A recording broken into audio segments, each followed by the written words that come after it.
तेल, अगरबत्ती और डब्बा। तहुरा आपने क्या लाया? माचिस। तो सबसे पहले हमें बॉक्स लेना चाहिए और इसमें हम इसकी फेविकॉल की मदद से अंदर कागज और चांदा चिपका देंगे और चिकन टेप की मदद से पूरे बॉक्स को पैक कर देंगे और फिर इस अगरबत्ती की मदद से अंदर धुआं भरेंगे।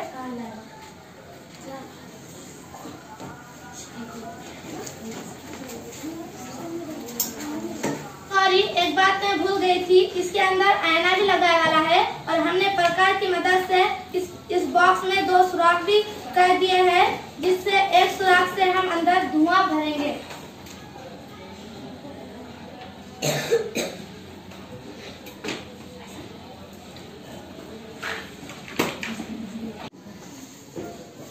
तंजिला, इसके बराबर सुराख पे लेजर पकड़ो। नाजिया, आप क्या देख रहे हैं? एक जाविया बन रहा है। तो देखा आपने, ये रेजर ये आईने पे पड़ रहा है, इसलिए ये रोशनी टकराकर फिर से वापस आ रही है, जिससे एक जाविया बन रहा है। तो देखा आपने, इसे ही नूरे इनेकास कहते हैं, जो मुनक्किस से बना हुआ है। Thank you.